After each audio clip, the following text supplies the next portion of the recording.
BJP media centre में आयोजित एक प्रेस कॉन्फ्रेंस में बीजेपी की प्रदेश प्रवक्ता सुहेली मेहता ने रोहिणी आचार्य पर निशाना साधते हुए कहा कि रोहिणी आचार्य केस बटोरने की कोशिश कर रही हैं। उनके भाई न नौकरी करते हैं और न बिजनेस, लेकिन 350 करोड़ के मालिक हैं। सुहेली मेहता ने कहा कि हमारा देश भले ही पुरुष प्रधान देश, लेकिन बेटियां सेवा करने के बाद ये नहीं कहती हैं कि हमने माँ बाप की सेवा की। रोहिणी आचार्य ने अपने पिता को किडनी दी और जान बचाई। भगवान करे कि लालू प्रसाद जी स्वस्थ रहें, लेकिन जिस तरीके से चुनावी मुद्दा बना रही हैं और घर घर जाकर ये कह रही हैं कि मैंने पिता को किडनी दी है, मेरी जैसी बेटी सबको होनी चाहिए, तो ये राजनीतिक हथकंडा है। रोहिणी आचार्य कहती हैं कि वो महिलाओं की सुरक्षा करेंगी।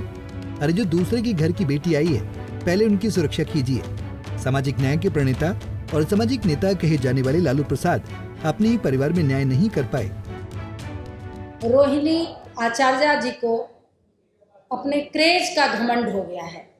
उस क्रेज का घमंड कि एक सजा याफ्ता की बेटी हैं जो चारा घोटाले में कितने वर्षों तक वो जेल में रहे हैं, और क्रेज ऐसा शो करती हैं जैसे कि किसी स्वतंत्रता सेनानी जो सीमा पर लड़कर और विजय प्राप्त करके आया हो। उनको इस बात का घमंड है और अपना क्रेज बहुत ज़्यादा बटोरने की कोशिश कर रही हैं कि वो एक ऐसे भाई की बहन है जो न नौकरी करते हैं न व्यापार करते हैं, फिर भी 350 करोड़ के मालिक हैं।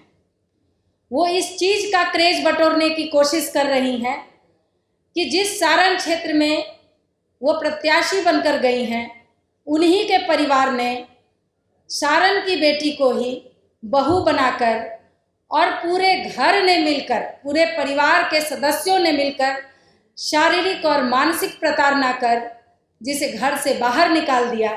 उसी सारण में लालू प्रसाद जी अपनी बेटी को स्थापित करना चाह रहे हैं राजनीतिक रूप से।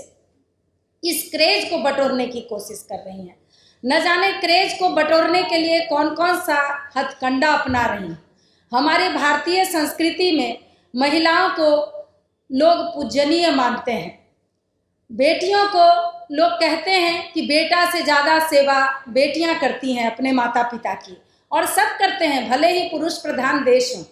लेकिन बेटियां सेवा करने के बाद ये कहकर नहीं भंजाते रहती हैं कि मैंने पिता और माता की सेवा की।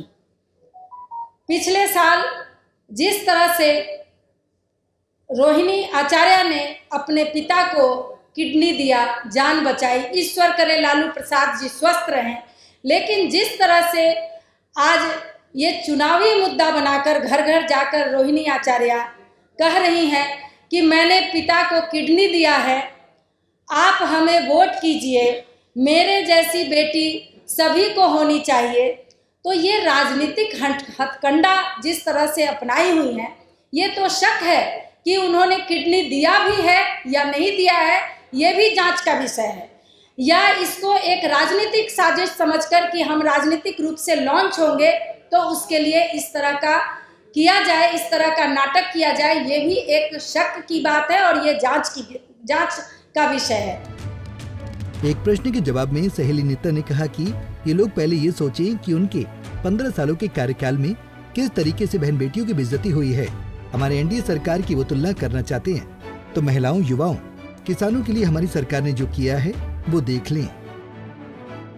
पटना से अभिषेक कुमार सिंह की रिपोर्ट। हमसे जुड़े रहने के लिए हमारे YouTube चैनल को सब्सक्राइब करें और नई वीडियो की नोटिफिकेशन के लिए बेल आइकॉन को दबाएं।